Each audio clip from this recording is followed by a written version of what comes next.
فأووا إلى الكهف ينشر لكم ربكم من رحمته ويهيئ لكم من أمركم مرفقا.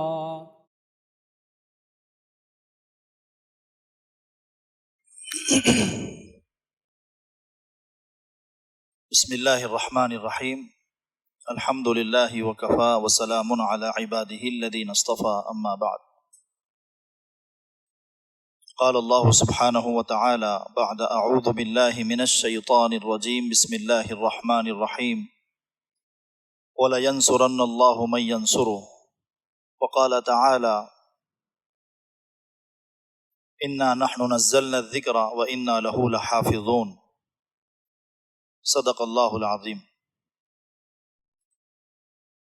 اللہ تعالیٰ کا بڑا فضل ہے، اس کا احسان ہے کہ آج ہم سب یہاں پر ادارہ کہف الایمان ٹرسٹ میں جمع ہوئے ہیں، اور یہ جو میرے سامنے مجموعہ ہے یہ سب ملی ذمہ داران کا ہے جو مدرسہ چلانے والے ہیں، اسکولز چلانے والے ہیں، مکاتب چلانے والے ہیں، اور علاقے میں دینی سرگرمیوں کو مختلف محاذ پر انجام دینے والے ہیں، اور سب اپنے اپنے ضلع کا، علاقے کا کریم مجموعہ ہے. اور الحمدللہ صبح سے جو ملاقاتیں آپ حضرات سے ہوئی ہے، اندازہ ہوا اور واضح یہ احساس بھی ہوا کہ سب فکر مند ہیں اور اپنے اپنے علاقوں میں سال بھر کام کر کے آئے ہیں. اس کی رپورٹ، جائزہ کارگزاری، تاثرات اور آئندہ کام کرنے کے منصوبے، پلاننگ کے ساتھ تحریرات کو لے کر اور اس کو قلم بند کر کے آپ حضرات یہاں پہنچے ہیں. پہلی بار اس قسم کا مجموعہ اور اس قسم کی فکر مند کمیٹیوں کے ساتھ بیٹھنے کا موقع ملا ہے. بڑوں کی طرف سے حکم ہوا کہ ادارہ کہف الایمان ٹرسٹ کے تحت جو کام ہیں، مقاصد ہیں، اہداف ہیں، عزائم ہیں، اور یہاں کا مزاج و مذاق کیا ہے اور کن فکروں کے ساتھ یہ ادارہ کام کرتا ہے، اس کی مختصر سی رودات اور کارگزاری آپ حضرات کے سامنے رکھنے کا حکم ہوا. سب سے پہلی بات ہمیں یہ ذہن میں رکھنا ہے اور مستحضر رکھنا ہے کہ مقصود یہ کام نہیں ہے. اگر کوئی مدرسہ چلا رہا ہے تو مقصود مدرسہ چلانا نہیں ہے. اگر کوئی تدریس کا کام کر رہا ہے تو مقصود تدریس نہیں ہے. اگر کوئی امامت کر رہے ہیں تو مقصود امامت نہیں ہے. حضرت مولانا شیخ الحدیث زکریا صاحب نور اللہ مرقدہ فرماتے تھے، اگر کوئی مفتی صاحب مجھ پر فتویٰ نہ لگائے تو میں تو یہاں تک کہوں گا نماز بھی اہم نہیں ہے. پھر اس کو تھوڑا سا حضرت کھولتے تھے، اس بات کو مزید واضح کرتے تھے کہ ان سب اعمال کا مقصود اور حاصل یہ ہے کہ ہمیں حق تعالی شانہ کی رضا حاصل ہو جائے. ان سب کاموں میں نیت اور مقصد رضائے الہی ہو. اگر خدا نخواستہ نیت فاسد ہے، ارادوں میں کچھ گندگی ہے، آلودگی ہے، تو پھر یہ سارے کام تو دنیا میں ہو سکتا ہے وقتی طور پر 70-80 سالہ زندگی میں آہوا ہو جائے، تعریف و تعارف ہو جائے، لوگوں میں شہرت حاصل ہو، لیکن مرنے کے بعد اور کل قیامت کے دن حق تعالی شانہ کے سامنے حاضری ہوگی تو سوائے ندامت، پشیمانی، شرمندگی اور ذلت و رسوائی کے اور کوئی چیز ہمیں حاصل نہیں ہوگی. اللہ ہم سب کی حفاظت فرمائے اور ہم سب کو خلوص نیت کے ساتھ اور رضائے الہی کو مقصود بناتے ہوئے کام کرنے کی توفیق مرحمت فرمائے. آمین. دوسری بات یہ ہے کہ ہم جو کام کر رہے ہیں، ہم سب میں سے ہر ایک یہ چاہتا ہے کہ میرا کام دوسرے سے بہتر ہو، دوسرے سے اچھا ہو۔ ظاہر سی بات ہے یہ زمانہ نافع کو نہیں، مصلح کو نہیں، بلکہ اس سے زیادہ انفع کو اور اصلاح کو تلاش کرنے والا ہے۔ نافع کہتے ہیں فائدہ پہنچانے والا، انفع کہتے ہیں بہت زیادہ فائدہ پہنچانے والا۔ ہم دیکھتے ہیں کسی ڈاکٹر کے پاس جانا ہو یا کسی ماہر کے پاس، انجینئر کے پاس جانا ہو تو ہم مارکیٹ میں جائزہ لیتے ہیں، معلومات حاصل کرتے ہیں اور گہری تحقیق کرتے ہیں اور پوری فکر کے ساتھ کرتے ہیں کہ اچھا طبیب اور ماہر ڈاکٹر اس پورے علاقے میں اس مرض اور اس علاج کو معالج کے طور پر، تشخیص کے طور پر کون دیکھتا ہے، پھر ہم اس کے پاس پہنچتے ہیں۔ ایسے ہی دینی کاموں میں ہمیں یہ بات پیش نظر رکھنا ہے کہ موجودہ تقاضوں اور حالات حاضرہ اور زمانے کی ضروریات، امت کس طرف جا رہی ہے، حالات کیسے ہیں، اور ہمیں کس میدان میں کیا کیا کام کرنے کی ضرورت ہے، اس بارے میں عصر حاضر کے تقاضوں کے مطابق کام کرنے والے ہمارے اہل اللہ اور اکابر میں کون کون ہیں، ان تک ہم سچی طلب، تڑپ اور فکر کے ساتھ پہنچیں گے تو کام کی راہیں اللہ تعالی ہمارے ذہن پر کھولیں گے۔ اور اگر ہم نے ان تک اپنے آپ کو نہیں پہنچایا، اپنی کارگزاریوں کو ان کے سامنے نہیں رکھا، جو پہلے سے قدامت پسندی کے ساتھ، پرانے طرز کے ساتھ، پرانے اصول، ضابطے اور دستور کے ساتھ، اور جیسے ہمیں سمجھ میں آتا ہے، میرا منشا، میرا مزاج، میری چلے، میں ایسا چاہتا ہوں اور یہ کام ہو، تو پھر میرے بزرگوں اور دوستوں کام میں کوئی ترقی نہیں ہوگی۔ جو کام ہو رہا ہے وہ مزید بگاڑ کی طرف جائے گا، وہ مزید تنزلی کی طرف جائے گا، وہ مزید نافع بننے کے بجائے نقصان کا سبب بنے گا۔ آج ہم دنیا میں دیکھ رہے ہیں، ہمارے اپنے علاقوں کے جو تاثرات ہیں وہ اس قسم کے ہی ہمیں سننے میں آ رہے ہیں۔ سرپرستی انتہائی ضروری ہے، نگرانی انتہائی ضروری ہے۔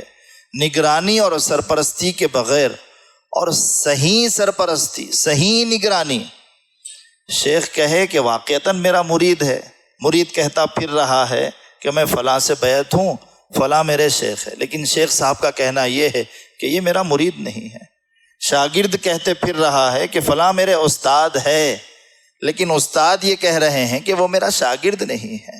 جیسے سچا شاگرد رشید جس کو کہا جاتا ہے، شاگرد رشید، استاد جب تک نہ کہے وہ قریبی شاگرد شمار نہیں کیا جاتا، ایسے ہی واقعتاً نگران اور سرپرست جن کو ہم نے بنایا ہے، اور سچا ہر اعتبار سے، دل کے اندر کوئی کانٹا نہ ہو، دل کے اندر کسی بھی قسم کی رنجش یا سوال یا سوالیہ نشان نہ ہو، اپنے آپ کو مکمل تابعداری اور حوالگی کے ساتھ جب آدمی بڑھے گا اور کام کرنے کے ارادے، منصوبے اور عزائم کرے گا تو حق تعالی شانہ جو باتیں ہمارے بڑوں کے ذہن میں چل رہی ہے، جو فکریں حق تعالی شانہ اپنے فضل سے اور اپنے کرم خاص سے ان کے دلوں پر کھول رہے ہیں، بصیرت جو اللہ نے ان کو عطا فرمائی ہے، فراست جو اللہ نے ان کو عطا فرمائی ہے، اس بصیرت اور اس فراست کے مطابق اللہ تعالی شانہ ہمارے ذہنوں پر بھی، ہمارے دلوں پر بھی اس کو شرح صدر کے ساتھ کھول دیں گے۔ پھر ہمیں بھی سمجھ میں آئے گا کہ واقعتاً ان کاموں کی ضرورت ہے اور یہ کام ہونا چاہیے تھا۔ پھر ہمیں افسوس بھی ہوگا کہ ہم اگر پہلے سے شروع کرتے تو بہت اچھا ہوتا تھا۔ آج سمجھ میں آ رہا ہے مزید ہمیں کرنے کی ضرورت ہے۔ ایک واقعہ میں سناتا ہوں، اور یہ واقعہ میں نے بیان میں مولانا غلام صاحب وستانوی دامت برکاتہم سے سنا۔ حضرت بیرون ملک کے سفر پر تھے، ایسے ہی ذمہ داران، معلمین اور ٹرسٹیان وغیرہ کا مجمع سامنے تھا۔ حضرت نے بیان کیا کہ حقیقی سرپرستی کسے کہتے ہیں۔ حقیقی سرپرستی کو اپنی زندگی کے تجربات کی روشنی میں اور واقعی کی روشنی میں سمجھایا، جو بالکل ہمارے سمجھنے کے لیے بھی انشاءاللہ کافی مفید اور کارآمد ثابت ہوگا۔ حضرت شاہ محی السنہ مولانا ابرار الحق رحمۃ اللہ علیہ، ہم سب جانتے ہیں حضرت سے، کون نہ واقف ہے اس وقت پوری دنیا میں حضرت کا شہرہ ہے، واقف ہیں سب ماشاءاللہ۔ تو حضرت نے ایک حافظ صاحب کو ایک علاقے میں کام کے لیے بھیجا، وہ حافظ صاحب وہاں پر کام کرنے لگے، اکیلے 100 بچوں کا مدرسہ سنبھالے ہوئے تھے۔ ایک کلاس سنبھالنا مشکل ہوتی ہے، بہت طلباء کو قابو میں رکھنا، آپ سب جانتے ہیں، ذمہ داران ہیں، اصول ہم بناتے ہیں، اپنی آنکھوں کے سامنے شام ہونے سے پہلے ٹوٹتا ہوا دیکھتے ہیں، قابو میں آتا ہی نہیں معاملہ۔ لیکن وہ بندہ لباس، وضاقتہ، گفتار، کردار، تعلیم، تربیت، جتنی فکریں حضرت کی جانب سے تھی وہ سب محسوس کر رہے تھے۔ علاقے کے لوگوں بھی بڑی تعریف کر رہے تھے کہ واقعتاً بہت فکرمند آدمی ہے، زبردست مدرسہ چلا رہا ہے۔ کچھ دنوں کے بعد وہاں کی کمیٹی اور ذمہ داران حضرت کے پاس شکایت لے کر پہنچے، تو حضرت نے نظر انداز کر دیا۔ بڑوں کی بڑی یہ ماشاءاللہ بصیرت بھی ہوتی ہے، فراست بھی ہوتی ہے، وقتی طور پر وہ ایکشن نہیں لیتے ہیں۔ ہاں، تو حضرت نے نظر انداز کر دیا، واپس کر دیا۔ پھر کچھ دنوں کے بعد اس علاقے میں سفر ہوا تو واقعتاً وہ جو شکایت تھی وہ محسوس کی اور کہا کہ بھائی آپ یہاں سے فارغ ہو جائیں، اور اس معاملے میں آپ سے میں کوئی دوسری بات کرنا نہیں چاہتا ہوں۔ وہ وہاں سے فارغ ہو گئے اور چلے گئے۔ مولانا غلام صاحب وستانوی فرماتے ہیں، اللہ حضرت کی عمر دراز فرمائے، کہ مجھے جیسے ہی معلوم ہوا تو میں نے فوراً رابطہ کیا، اور ایسے مدرس کی اور ایسے ماہر کی تو ہر جگہ ضرورت ہے، فوراً اپنے پاس اپنے ادارے میں لینے کے لیے دلچسپی پیدا ہوئی اور فکر پیدا ہوئی، تو اپنے پاس بلایا کہ بھائی آپ یہاں آ جاؤ، ہمارے پاس کام ہے، یہاں آ کر کام کرو۔ حضرت کے پاس پہنچے، چند دن کام کیے، اور پھر اس کے بعد کہا کہ نہیں میں دوسری جگہ جانا چاہتا ہوں، بغیر اجازت کے بمبئی چلے گئے۔ حضرت سفر سے واپس آئے، پوچھے وہ مدرس کہاں ہیں؟ تو کہا بمبئی چلے گئے ہیں، کسی کام سے پتہ نہیں۔ پھر چند دن وہاں رہے، پھر اس کے بعد تیسرے علاقے میں گئے، پھر چوتھے علاقے میں گئے، پھر اس کے بعد کوئی عطا پتہ نہیں ہے، کہاں ہیں، کیا کر رہے ہیں، کوئی معلومات نہیں ہے۔ تو حضرت یوں فرماتے ہیں کہ میں کچھ دیر کے لیے اللہ کی طرف متوجہ ہوا اور غور کرنے لگا کہ معاملہ کیا ہے۔ پہلے اکیلا بندہ 100 بچوں کا ادارہ سنبھال رہا تھا، اب جب وہاں سے تھوڑا سا ہٹ گیا، کسی ایک جگہ بھی قرار کے ساتھ، استقامت کے ساتھ، پائیداری کے ساتھ کام کرنے کے جو مواقع دیے جا رہے تھے، جم کر کام کرنے کے ساتھ، ٹکاؤ کے ساتھ کام کرنے کے لیے آمد اور تیار کیوں نہیں ہو رہا ہے؟ تو حضرت یوں فرماتے ہیں، اللہ نے دل میں میری بات ڈالی، یہ بات مجھے سمجھائی کہ کام یہ نہیں کر رہا تھا، کام حضرت کی روحانیت اس سے لے رہی تھی، کام یہ نہیں کر رہا تھا۔ حضرت کی توجہات، حضرت کی فکریں اور حضرت کی دعائیں اور حضرت کی طرف سے وقتاً فوقتاً مشورے، یہ ساری چیزیں اس کو مستعد اور کھڑا کی ہوئی تھی اور کام لے رہی تھی۔ اور جیسے ہی وہ حضرت کی توجہ سے، فکر سے، دعا سے اور تھوڑا سا روحانی توجہات سے ہٹا، پھر اس کے بعد وہ ساری چیزیں ختم ہو گئی ہیں۔ یہ حال ہے۔ اگر ہم واقعتاً ان اکابر اہل اللہ علماء کے تابع ہیں اور ان کی نگرانی میں کام کرنا چاہتے ہیں، اور تڑپ اور فکر اور طلب ہے، سچی ہے، تو پھر کوئی دنیا کی طاقت نہیں ہے جو ہم کو پیچھے کر سکے، جو ہم کو زوال کی طرف ڈھکیل سکے۔ اس لیے کہ یہ وہ اکابر اہل اللہ ہے جو اکابر کے معتمد ہیں، اکابر کے معتمد ہیں۔ اللہ نے اس زمانے میں ادارے کاف الایمان سے جو کام لیا ہے، آپ نے تربیت الفضلاء میں جتنے ہمارے دوست ہیں، میرے ساتھ میں مدرسے چلانے والے نظماء ہیں، وہ سب دیکھ رہے ہیں ماشاءاللہ ان کے کیا تاثرات تھے، ان کی کیا کارگزاریاں تھیں۔ کوئی بزرگ، ہم چونکہ خدمت میں تھے، آنے والے اکابر سے سن رہے تھے، اللہ نے عجیب فکریں اس عالم دین پر اور ان اکابر پر کھولی ہے ماشاءاللہ، کیا کیا کام کر رہے ہیں۔ ایک ایسا محسوس ہو رہا ہے کہ اب یہ ضرورت ہے، اور اب ہمیں معلوم ہو رہا ہے کہ یہ ضرورت تھی، یہ کام ہونا چاہیے تھا، اور بعض مرتبہ ایسا محسوس ہو رہا ہے اب تک یہ نہیں ہو رہا تھا لیکن ہونا چاہیے تھا۔ اللہ نے یہ بات حضرت مفتی صاحب اور اکابر اہل اللہ جن کے مشورے سے ہمارے یہ سارے ادارے کے کام انجام پا رہے ہیں، ذہن میں ڈال دی اور یہ کام ہوا ہے۔ ذالک فضل اللہ یؤتیہ من یشاء، اللہ جسے چاہتے ہیں اپنے بندوں میں سے قبول فرماتے ہیں۔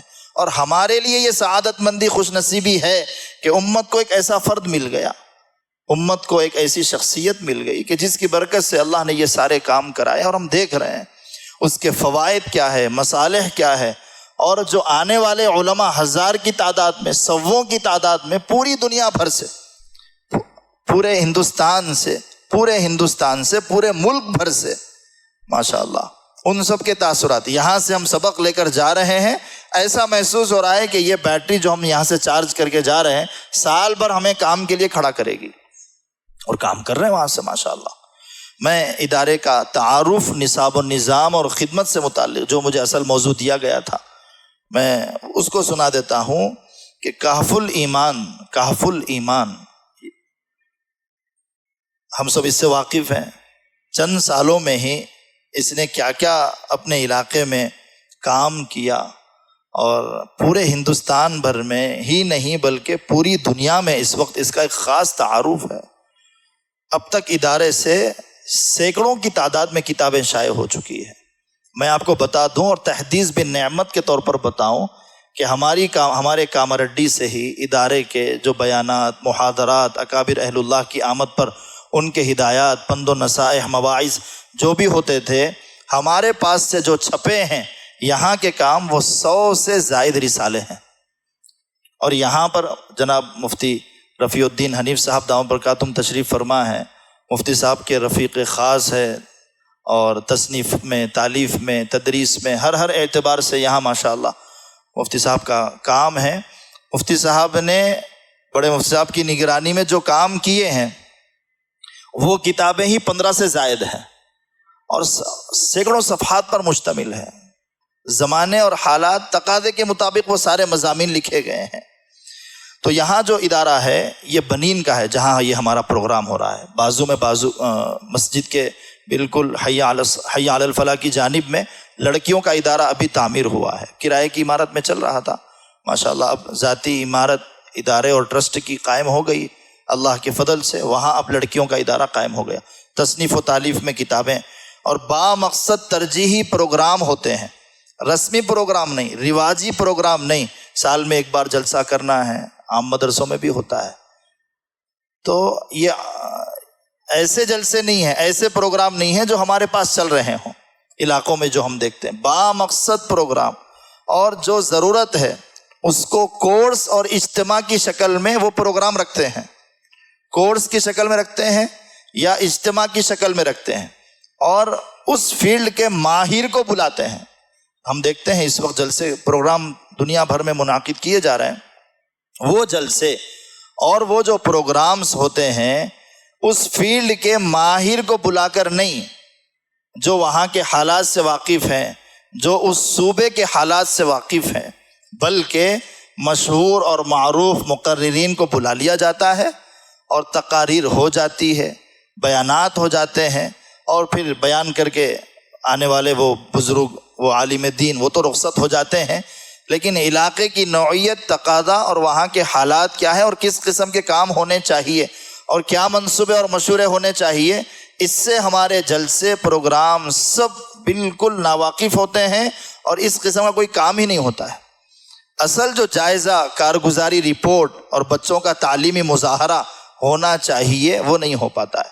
جناب مولانا عبد القوی صاحب دامت برکاتہم ابھی بیان میں فرما رہے تھے کہ بعض جگہ پروگرام میں جانا ہوا، ایک صاحب رابطہ کیے 2-3 سال سے، تو مجھے سمجھ میں آیا کہ جانا چاہیے۔ میں جب وہاں پہنچا اور بیان کے لیے جب اسٹیج پر میں بیٹھا رہا، تو میرے جو ڈرائیور ہیں، گاڑی چلانے والے، انہوں نے بچوں سے پوچھا آپ کیا پڑھ رہے ہیں، آپ کیا پڑھ رہے ہیں؟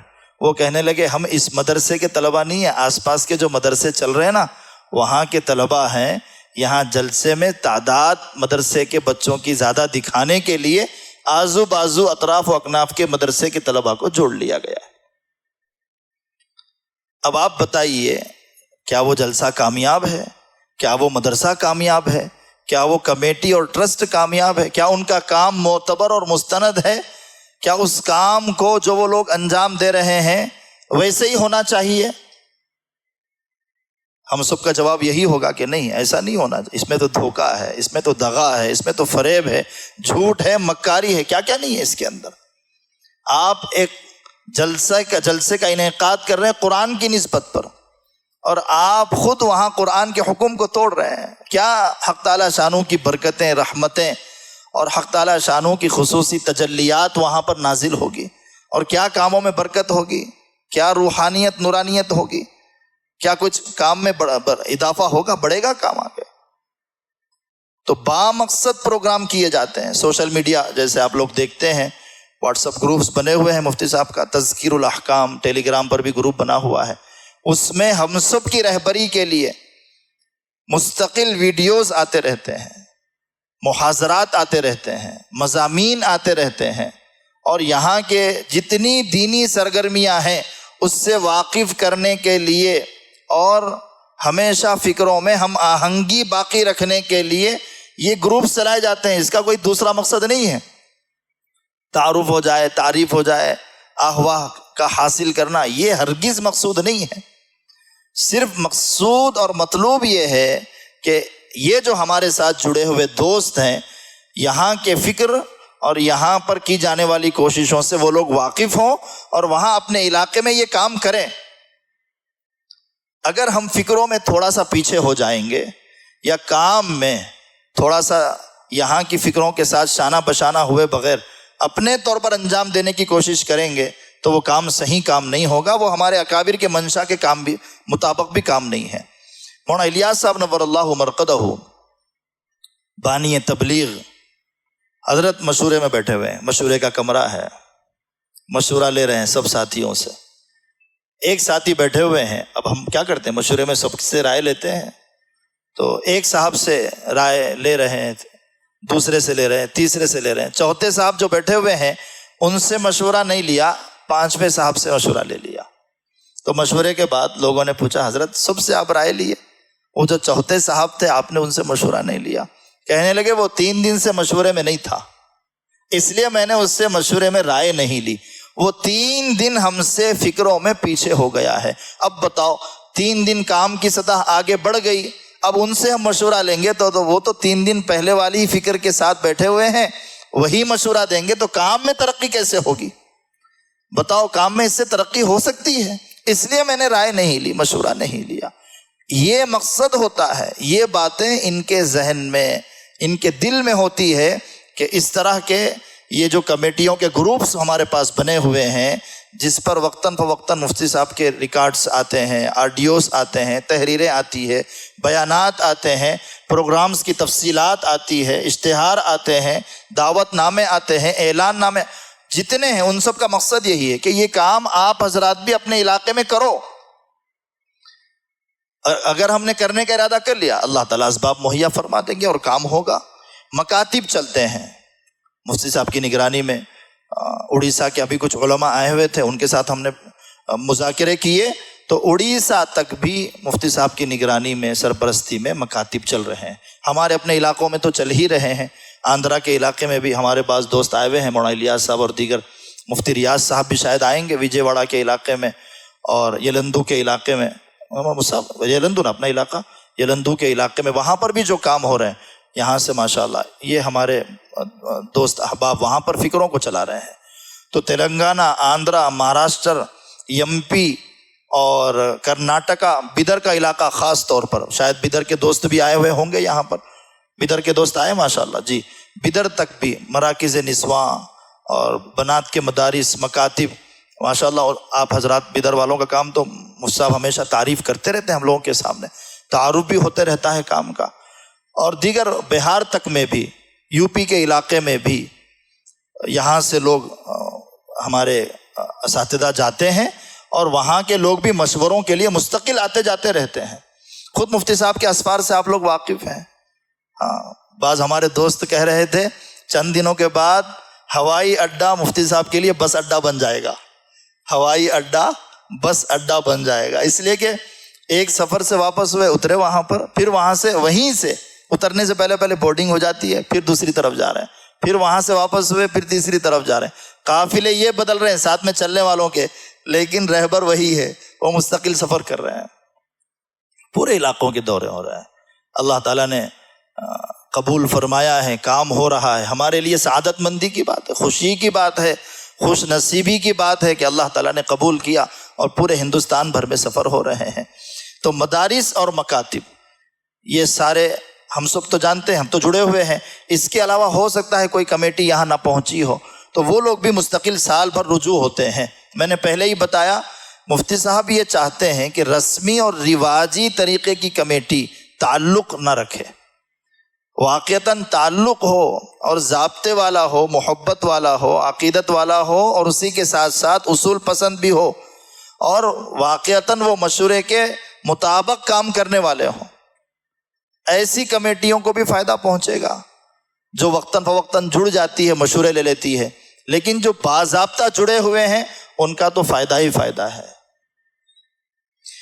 اسکولز کی نگرانی بھی ہوتی ہے۔ آپ سب فکر مند ہے کہ ہم اپنے علاقے میں اسکولز شروع کریں، بھائی فکر مند ہے نہیں ہے؟ بتائیے، سب فکر مند ہے کہ ہم اپنے علاقوں میں اسکول چلائیں، اور ماشاءاللہ بعض لوگ چلا بھی رہے ہیں۔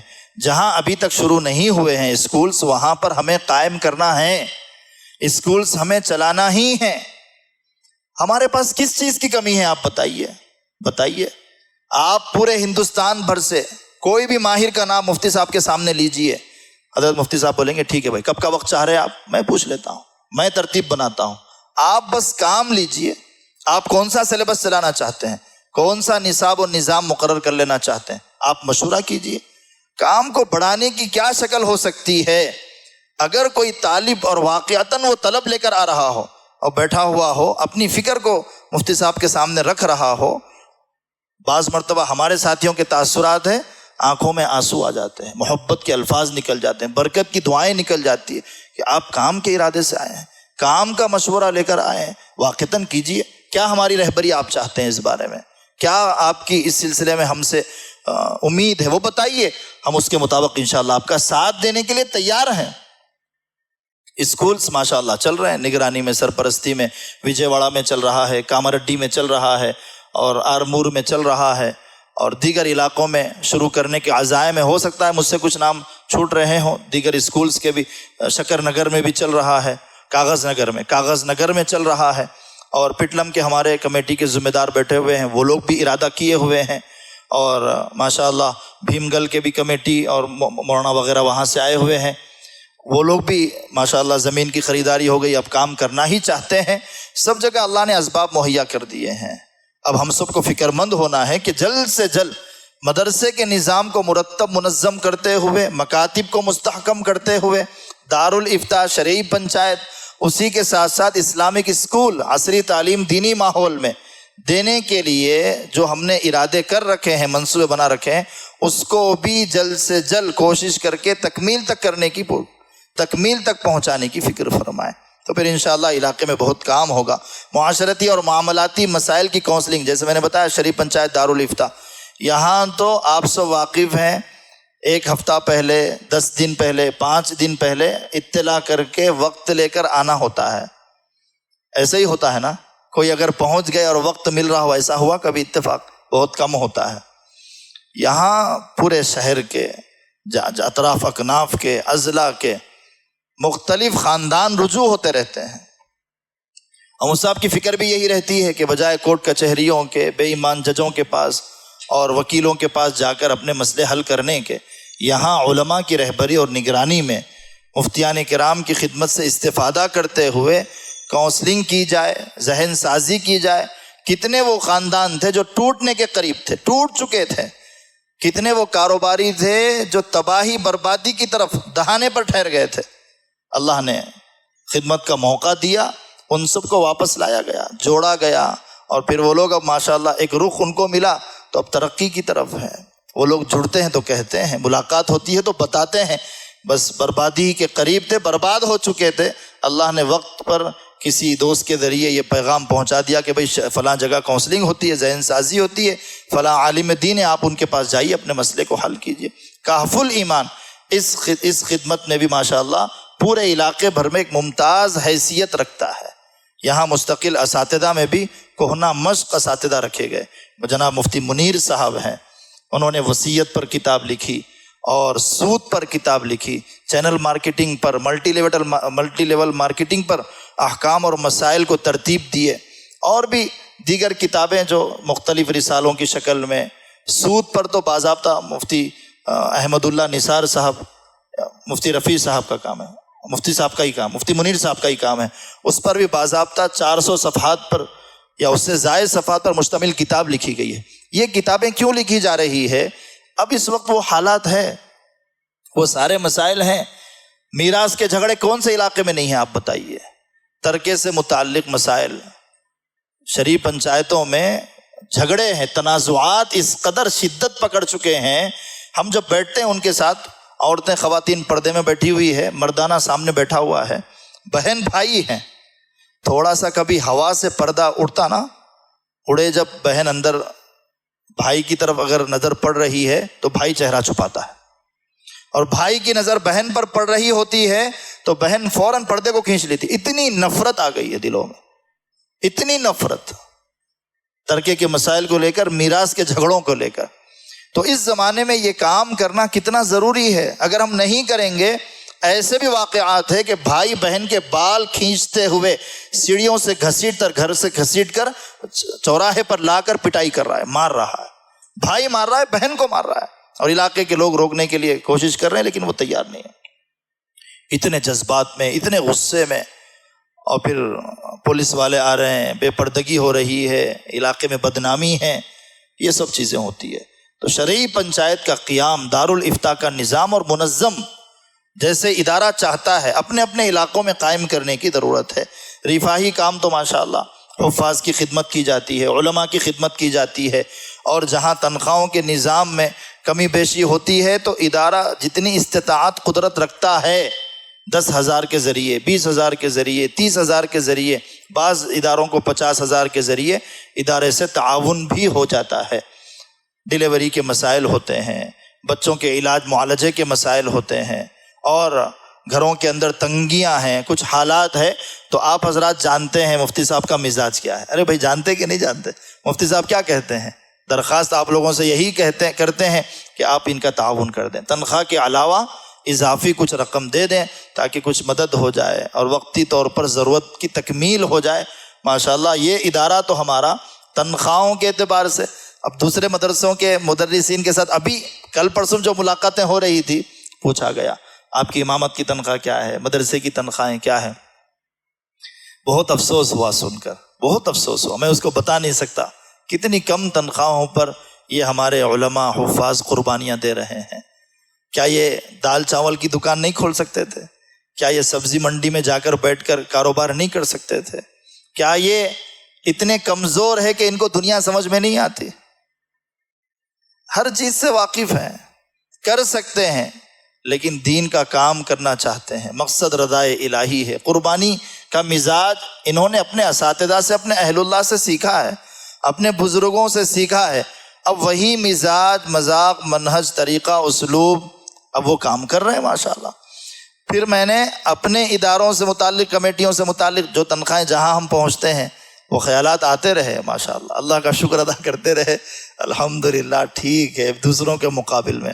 لیکن مفتی صاحب نے جو طے کروایا ہے آپ لوگوں سے، اس پر بھی مفتی صاحب یہی کہتے ہیں کہ بھائی کم ہے، کچھ بڑھاتے رہو۔ ہر سال مفتی صاحب 1,000 روپیے، 1,500، 2,000، 3,000 بڑھاتے ہیں۔ آپ حضرات بھی محنت کرتے ہیں علاقوں میں ماشاءاللہ، خوش دلی سے، آپ بھی رضامندی سے اس پر تیار ہو جاتے ہیں کہ ٹھیک ہے آپ جیسے حکم دیں ہم تنخواہ بڑھا لیتے ہیں۔ ارے ایسے ہی کرتے ہیں نا آپ لوگ، یا پھر میں مبالغہ کر رہا ہوں، ریکارڈ ہو رہا ہے؟ مبالغہ تو نہیں کر رہا ہوں نا میں۔ آپ حضرات بڑھاتے کہ نہیں بڑھاتے؟ ماشاءاللہ بڑھاتے ہیں، اللہ تعالیٰ دے بھی رہا ہے اور بڑھا بھی رہے ہیں، ضرورتیں پوری ہو رہی ہے سب کی ماشاءاللہ۔ تو رفاہی کاموں میں ٹیلرنگ کی مشینیں تقسیم کی گئی، یہاں مولانا فیروز صاحب خداوند پور ہے، آپ کے پاس بھی دی گئی ہے، کاماریڈی میں بھی تقسیم ہوئی، مولانا عابد صاحب ورنی ہیں، ان کے پاس بھی مشینیں تقسیم کی گئی۔ پھر اس کے علاوہ یہاں صفدر نگر کے علاقے میں جو چونکہ سلم بستی ہے، یہاں پر رمضان شروع ہونے سے پہلے ہی یہاں لسٹ بنی ہوئی ہے، فہرست بنی ہوئی ہے پوری تحقیق کے ساتھ، ضرورت مندوں تک وہ رمضان کا پیک یا وقتی طور پر کوئی اگر ضرورت مند آ جاتا ہے تو وہ خدمت بھی پوری یہاں سے کی جاتی ہے۔ یہ میں نے خلاصے کے طور پر آپ حضرات کے سامنے یہ باتیں رکھی ہے۔ پھر اس کے علاوہ حالات حاضرہ پر علماء کرام، دانشوران اور متحرک سماجی کارکنان جو ہوتے ہیں ان سے بھی وقتاً فوقتاً ملکی سیاست کے تناظر میں پروگرامز کیے جاتے ہیں۔ ڈاکٹرز کا پروگرام ابھی ہوا، آپ سب واقف ہیں، 600 کے قریب لیڈی اور جینٹس ڈاکٹر شریک ہوئے۔ چھوٹے ابھی جو پریکٹس میں لگے ہوئے ہیں ان ڈاکٹروں سے لے کر جو ابھی تعلیم میں ہیں، جس کے 2 سال 3 سال ہو گئے، ان سے لے کر اوپر ڈاکٹر جلیل صاحب کرمانی اور دیگر ڈاکٹر عبد المتین صاحب جو شہر کے ماہر ڈاکٹر شمار کیے جاتے ہیں، وہ سب پوری مجلسوں میں جتنا وقت دے سکتے تھے حاضر رہے۔ ہمارے دوست علماء کرام بھی اس میں شریک رہے ماشاءاللہ ڈاکٹرز کے پروگرامز میں۔ اسی طرح آپ حضرات نے اپنے بنات کے مدارس کی معلمات کو، ذمہ دار خواتین کو بھیجا۔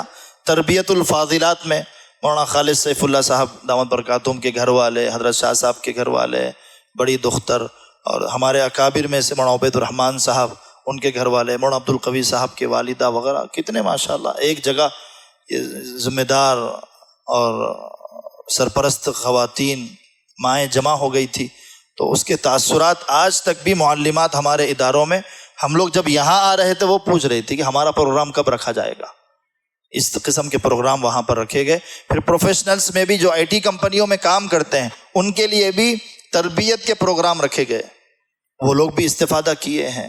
اسی طرح تجار کے اندر یہ اس عنوان پر جب پروگرام ہوتا ہے تو وہ سارے مضامین، مقالات، محاضرات ریکارڈ میں رکھے جاتے ہیں، بیانات کو بھی قید کیا جاتا ہے۔ آپ حضرات اس سے بھی واقف ہیں۔ یہاں مدرسے میں حسن قرات، سبعہ وغیرہ کے پروگرام چلتے ہیں۔ جو طلبہ یہاں پر حفظ کر رہے ہیں، عالمیت کر رہے ہیں، ان کے لیے حسن قرات اور حسن خطاطی اور مسابقات کا نظام، انجمنوں کی ترتیب، مقالات لکھنے کی ترتیب، مضامین طلبہ اس میں لکھتے ہیں۔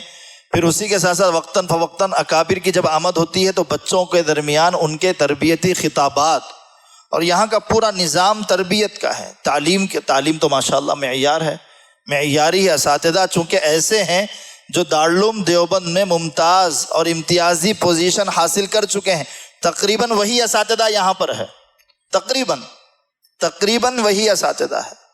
ہم سے جو لوگ رجوع ہوتے ہیں تو ہم ان سے یہی کہتے ہیں بھائی اگر حفظ کر لیے ہیں، بچہ اردو لکھنا پڑھنا جانتا ہے، سیدھا کہف بھیج دیجئے۔ رمضان میں جتنے لوگ رجوع ہوئے، چونکہ یہاں محدود لمیٹڈ سیٹس رکھے گئے داخلے کے لیے، اتنے ہی لیتے ہیں۔ پھر اس کے بعد سفارش والوں کا کھوٹا 10-15 کا ہوتا ہے، پھر مزید ایڈمیشن کی یہاں گنجائش نہیں ہوتی ہے۔ پہلے نیچے والا فلور بنا، پھر فرسٹ فلور بنا، وہ فل ہو گیا، دوسرا بنا وہ فل ہو گیا، جیسے ہی تیسرا بنا اب اس میں بھی گنجائش نہیں ہے۔ اب بنائیں گے تو کتنے فلور آپ بنائیں گے؟ گنجائش ختم ہوتی جا رہی ہے ماشاءاللہ۔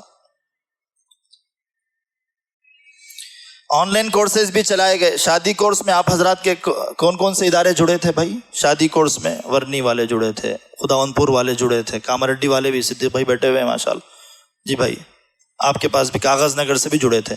شادی کورس میں ہمارے پاس ہمارے علاقے سے تقریباً 400 خواتین اور طالبات جڑی، ان کا امتحان ہوا۔ بڑی عمر کی خواتین جو نیچے نہیں بیٹھ سکتے تھے، اوپر کرسیوں پر بیٹھ کر کوئی ہندی میں، کوئی تیلگو میں، کوئی انگلش میں، کوئی اردو میں اس کا امتحان بھی لکھا، پھر اس کی سندیں اور سرٹیفکیٹس بھی تقسیم کیے گئے تھے۔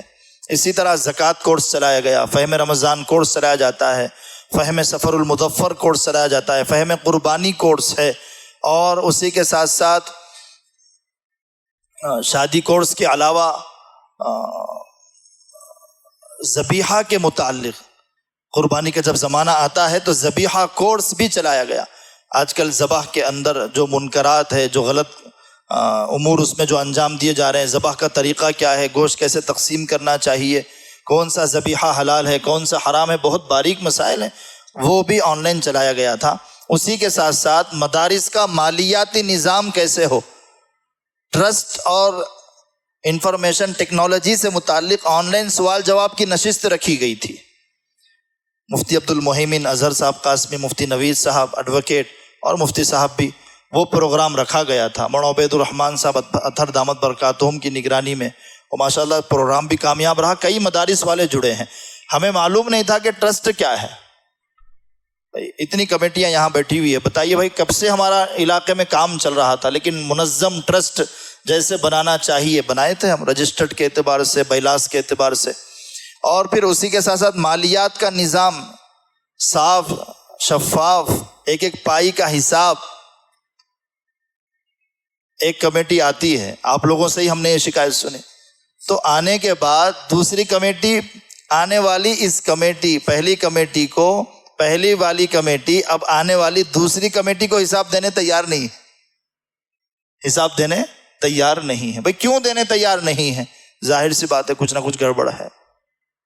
وہ گڑبڑ نہ ہو، ایک ایک روپیے کا حساب ہم رکھیں گے تو پھر اس کی برکت سے ہمارے ادارے کھڑے ہو جائیں گے، قائم ہو جائیں گے اور بہت ترقی کریں گے۔ آپ دیکھیے جامعہ اشاعت العلوم عقل کوہ، دارالعلوم دیوبند تو بہت آگے کی بات ہے، اشاعت العلوم عقل کوہ روزانہ 45 تیل کے ڈبے، 45 تیل کے ڈبے لگتے ہیں، ترکاری اور سبزیوں کی ٹرک ادارے میں جاتی ہے، کوئی ٹوکریوں سے لے کر تھیلوں سے لے کر نہیں، ٹرک جاتی ہے۔ ایک صاحب نے کپڑے سلائے ایک شعبے کے طلباء کو، تو ایک ایک جوڑے کا جو خرچ آیا 11 سے 12 لاکھ کا آیا ہے بچوں کو کپڑے سلانے کے لیے۔ اب آپ اندازہ لگائیے کروڑوں کا حساب۔ اللہ تعالیٰ، کبھی میں نے 1 لیٹر تیل بھیجا ان کو، 1 کلو چاول یہاں سے میں نے تعاون کیا، کبھی کیسے اللہ نظام چلا رہا ہے ماشاءاللہ۔ انسانوں کا سمندر وہاں دکھتا ہے۔ اور پھر مولانا فرماتے ہیں کہ میں کام نہیں کر رہا ہوں، قاری صاحب کی روحانیت کام کر رہی ہے یہاں پر، بولتے ہیں میں کام نہیں کر رہا ہوں، بولتا ہے حضرت قاری صاحب، قاری صدیق صاحب جنید وقت باندوی رحمۃ اللہ علیہ کی روحانیت یہاں کام کر رہی ہے۔ تو اگر ہمارے ان اکابر سے سچا دلی تعلق، واقعتاً کام کے بارے میں ہم سنجیدہ ہے، تو ان بزرگوں کی توجہات کی برکت سے کام بہت بڑھے گا، بہت بڑھے گا انشاءاللہ۔ تو مالیات کا نظام صاف ہو، معاملات میں آسانیاں ہوں، بات کی دشواریوں سے آدمی محفوظ رہے۔ بلکہ اب تو ایسی حکومت کی طرف سے اضطراری تربیت، اختیاری تربیت نہیں کہیں گے، اضطراری تربیت کا ماحول بن گیا۔ ارے بہت دیر ہو گئی ہے، اضطراری، میں اپنی بات ختم کر رہا ہوں انشاءاللہ۔ اضطراری تربیت کا ماحول ایسا بنا ہوا ہے، اگر کسی نے کوئی مالی دھاندلی کی، پہلا سوال حکومت کا یہ ہوگا، آپ نے یہ مکان تعمیر کیا، آپ نے زمین خریدی، کیا انکم سورسز ہے آپ کے، بتائیے، آپ کے تجارت کے کیا، بتائیے کیا کیا راہیں ہیں، کیا کیا کون سے کاروبار ہے، دکانیں ہیں، وہ بتائیے جہاں سے آپ کو انکم ہو رہی ہے۔ آپ اگر نہیں بتائیں گے، حکومت آپ کی پراپرٹی ضبط کر لے گی، ضبط کر لے گی۔ اور اگر آپ کا حساب صاف ہے، شفاف ہے، تو حکومت خود اپنا تعاون پیش کرے گی کہ واقعتاً یہ کام ہونا چاہیے، ہو رہا ہے تمہارے پاس۔ منع کیا گیا ہے حکومتوں کا کوئی تعاون، نہ مسجدوں کے لیے نہ مدرسوں کے لیے، منع ہے۔ لیکن میں بتا رہا ہوں کہ اس قسم کی باتیں ہیں، اس قسم کے مسائل ہیں۔ مولانا یوں فرما رہے تھے، دکانیں لوگوں نے کھول رکھی ہے، چندے کی دکان کہا جا سکتا ہے، کوئی تعلیمی تربیتی نظام نہیں ہے، چندے کی دکان۔ مدرسہ ہے، باہر اسٹینڈ میں چپل جمے ہوئے ہیں، ایک معلم مدرس پان خریدنے کے لیے پان ڈبے پر پہنچ رہا ہے، آواز آ رہی ہے بچوں کے پڑھنے کی، تو قریب جا کر دیکھ رہے ہیں اندر بچے نہیں ہیں، ٹیپ ریکارڈ چل رہا ہے، اندر بچے نہیں ہیں، ٹیپ ریکارڈ چل رہا ہے۔ اور یوں محسوس ہو رہا ہے باہر جانے والوں، آنے والوں کو، گزرنے والوں کے اندر بچوں کی تعداد ہے، اور کافی تعداد ہے جی۔ تو اس قسم کے مذہب بتائیے، مولانا نے تو یہاں تک فرمایا اللہ کا عذاب رکا ہوا ہے، یہی ہمارے لیے بڑی بات ہے۔ یہ دھاندلیاں ہیں، اس قسم کی چیزیں ہیں۔ تو یہ سب ماشاءاللہ ادارے سے ہونے والے کام ہیں۔ ختم خواجگان ہوتا ہے، درود پاک کی محفل ہوتی ہے، اور جلسے میلاد کے کا صحیح سچا پیغام کیا ہے، اس عنوان سے بھی مفتی صاحب کو آپ حضرات بلاتے ہیں، ہم پورے مختلف ہندوستان بھر میں علاقوں میں جاتے ہیں، ڈاکٹرز میں، وکلاء میں، اعلیٰ تعلیم یافتوں کا جوڑ ہوتا ہے، اور دارالقضاء اور بامقصد ترجیحی پروگرام سے متعلق ادارے کی جتنی سرگرمیاں ہوتی ہے مختصر انداز میں تو اس کا حق ادا نہیں کرا، کیا سنا سکتے اپن، جتنے کام ہو رہے ہیں اس کو کیا بیان کر سکتے ہیں اور کیا لکھ سکتے ہیں۔ بہرحال خلاصے کے طور پر جو میں نے کوشش کی سنانے کی، اللہ تعالی ہمیں اس کو صحیح سمجھنے کی اور اس پر عمل کرنے کی، اور مقاصد، اہداف اور منصوبے جو ادارے کے ہیں، جس ادارے سے ہم منسلک ہیں، اس کے مزاج کو سمجھتے ہوئے کام کرنے کی توفیق عطا فرمائے۔ بہکنے، بھٹکنے، گمراہ ہو جانے، ضلالت میں پڑ جانے، پھسل جانے، دور ہو جانے اور کٹ جانے سے اللہ ہم سب کی حفاظت فرمائے۔